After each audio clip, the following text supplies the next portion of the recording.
Assalamualaikum warahmatullahi wabarakatuh.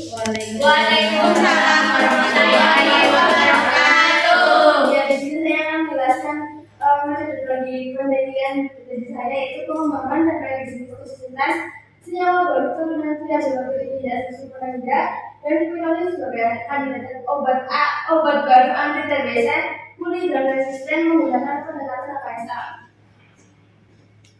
Next. Ya, yang melatar belakang saya mengambil penelitian ini adalah yang pertama, tuberkulosis adalah penyakit menular yang merupakan salah satu dari 10 penyebab kematian terbesar di dunia dan merupakan penyebab utama kematian pada saat kasus infeksi tinggal di dunia. Jadi merupakan penyakit yang sangat menular melalui udara dan salah satu penyebab kematian utama di seluruh dunia. Indonesia menempati peringkat kedua di dunia. Pada tahun 2022, ada sekitar 224.000 kasus TB di Indonesia. Dengan kasus baru di tahun 2022, tembus lebih dari 724.000 kasus TB dan jumlahnya meningkat menjadi 820.789 kasus yang ditemukan dari estimasi 760.000 kasus pada tahun 2023. Nah, selanjutnya itu ada TBMDR, yaitu terjadinya peningkatan kasus dan prevalensi TB berkaitan dengan adanya resistensi terhadap obat. Dengan adanya hal tersebut, maka dicari solusinya dengan menggunakan target obat TB baru, yaitu menggunakan target atas atau aset asid sintase yang merupakan targetnya yang menarik untuk pengembangan dan pengembangan obat karena ternyata dapat terdapat bakteri, jamur, dan tumbuh air tapi tidak pada manusia sehingga mengurangi potensi toksisitasnya. Nah, alasan saya mengambil target tersebut adalah karena yang pertama, karena AHAS hanya terdapat pada mikroba, tumbuhan, dan jamur, dan AHAS tersebut menjadi enzim kunci pada biosintesis asam amino rantai pada Mycobacterium tuberculosis. Next. Ya, untuk senyawa yang pertama yaitu triazolopyrimidin asesulfonamida. Triazolopyrimidin tersebut merupakan gabungan turunan sulfonylurea atau SU dan triazolopyrimidin sulfonamida atau TS. Baru-baru ini diidentifikasi sebagai petunjuk baru dengan aktivitas anti-TB yang kuat berdasarkan pengamatan AHAS berdasarkan jumlah leju pada tahun 2016. Sedangkan untuk senyawa quinolin termasuk golongan quinol memiliki beragam aktivitas biologis seperti sifat antibakteri, antimalaria, antitumor, dan anti-TB berdasarkan jurnal Klein et al. Pada 2018. Next. Ya, di sini saya mengambil HKSA. HKSA merupakan bagian penting perencanaan obat dalam usaha mendapatkan suatu obat baru dengan aktivitas yang lebih baik, selektivitas yang lebih tinggi, dan toksisitas efek samping sekecil mungkin, serta kenyamanan yang lebih besar. Nah, berdasarkan masalah tersebut, maka dilakukan pengembangan obat baru dari turunan senyawa triazolopyrimidin asesulfonamida dan juga quinolin sebagai upaya untuk menemukan kandidat obat baru yang lebih baik dan mengurangi adanya toksisitas serta resistensi obat TB. Pendekatan KSA ini dinilai lebih tepat dan efektif untuk mendukung upaya tersebut. Ya, untuk penelitiannya ketiga, yang pertama adalah menolak persamaan KSA untuk memprediksi model senyawa baru turunan triazolopyrimidin asesulfonamida dan quinolin dengan aktivitas antituberkulosis terhadap enzim asetil asid sintase atau AHAS pada Mycobacterium tuberculosis sama TB. Yang kedua, mengetahui desain senyawa baru turunan triazolopyrimidin asesulfonamida dan quinolin memiliki aktivitas antituberkulosis terhadap enzim AHAS pada TB yang lebih baik. Dan yang ketiga adalah mengetahui prediksi profil farmakokinetik dan toksisitas senyawa baru turunan triazolopyrimidin asesulfonamida dan juga quinolin. Next. Untuk tujuan usaha yang pertama, tuberkulosis. Tuberkulosis adalah penyakit menular yang disebabkan oleh agen infeksi bakteri Mycobacterium tuberculosis yang umumnya menyerang organ paru pada manusia.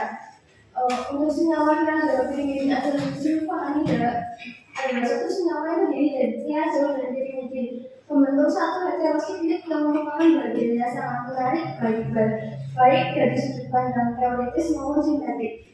Untuk senyawa quinolin merupakan inti quinolin itu dapat beberapa senyawa alami dan beberapa sintetik menunjukkan berbagai aktivitas biologis termasuk antituberkulosis. Untuk KSN sendiri adalah salah satu aplikasi dari kimia mutasi yang merupakan bagian dari kimia medisinal.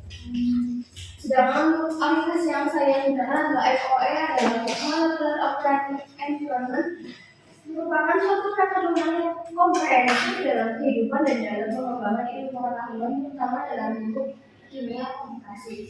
Nah, untuk web yang saya gunakan untuk mengetahui profil farmakokinetik dan toksisitasnya, saya menggunakan PKCSM adalah layanan web gratis yang tersedia untuk umum yang menawarkan berbagai prediksi akhir. Yang untuk penelitian yang relevan ada tiga. Yang pertama adalah development of potent chemical antituberculosis agent terkait Mycobacterium tuberculosis affected reproduksi acid sintase yang dilakukan oleh Ju pada tahun 2016. Kemudian yang kedua adalah recent advance in the synthesis of quinazolid as anti-retroviral pada jurnal Kita dan Bersama pada tahun 2020. Yang terakhir adalah synthesis crystal structure and biological evaluation of substituent quinazolina benzoate and novel antituberculosis agent targeting acid hydroxyacid sintase pada penelitian Lu et al. Pada tahun 2015.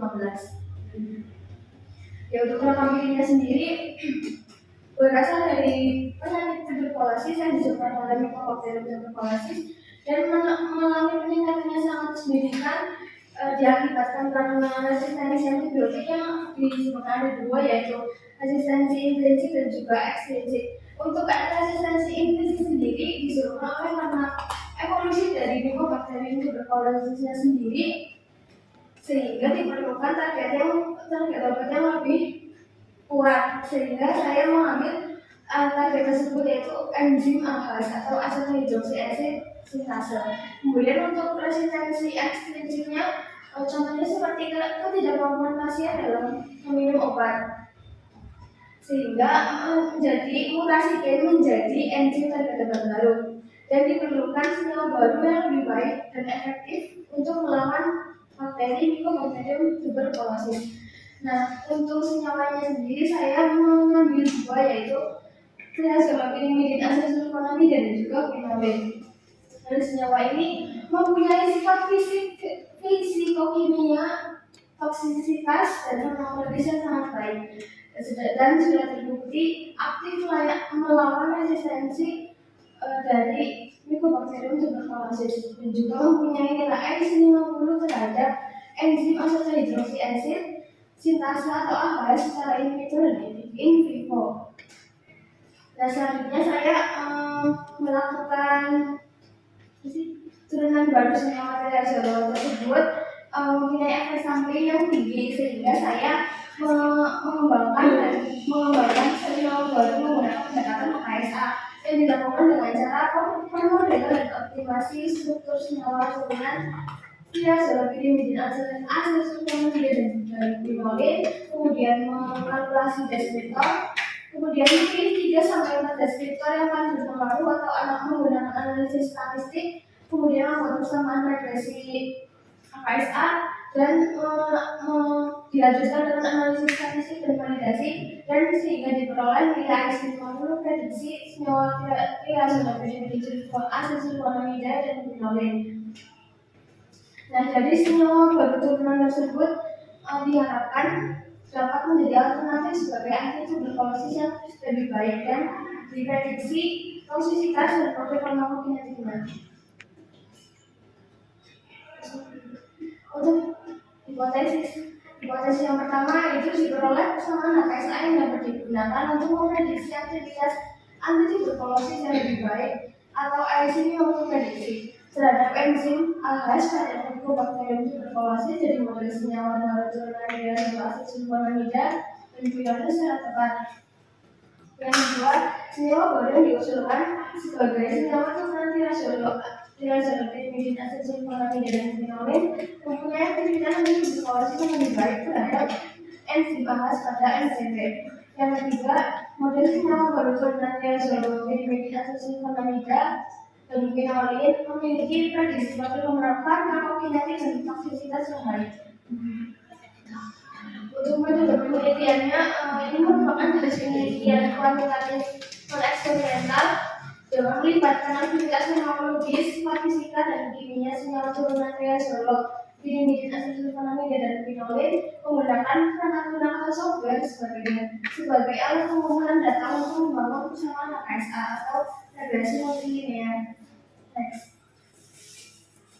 Untuk metode penelitian sebagai variabel bebas di penelitian ini adalah nilai tiap-tiap masing-masing deskriptor dari masing-masing senyawa pirimidin, asetilfenamida, dan fenolin atau training set dari model rencana senyawa baru. Sedangkan untuk variabel terperikatnya adalah nilai inhibitor concentration atau IC50 prediksi model senyawa baru dan profil prediksi ATME model senyawa baru. Untuk alatnya sendiri adalah berupa menggunakan perangkat keras laptop dengan spesifikasi di depan dan juga perangkat lunak seperti ChemDAO untuk permodelan struktur senyawa, EOE untuk optimasi dan kalkulasi deskriptor, SPSS untuk perhitungan statistik dan validasi, serta website PKCSN untuk memprediksi profil farmakokinetik dan toksisitas. Sedangkan untuk bahan yang saya gunakan dalam penelitian ini adalah 15 senyawa turunan reasolog, asetilfenamida, dan fenolin yang mempunyai senyawa eksperimen. Untuk cara kerjanya, yang pertama adalah pemodelan dan optimasi struktur senyawa, yang kedua kalkulasi deskriptor, yang ketiga perhitungan statistik, yang keempat validasi, kemudian pemodelan senyawa, dan yang terakhir adalah evaluasi prediksi profil farmakokinetik dan toksisitas. Ya mungkin itu sudah yang dapat saya sampaikan. Kurang lebihnya mohon maaf. Terima kasih. Wassalamualaikum warahmatullahi wabarakatuh.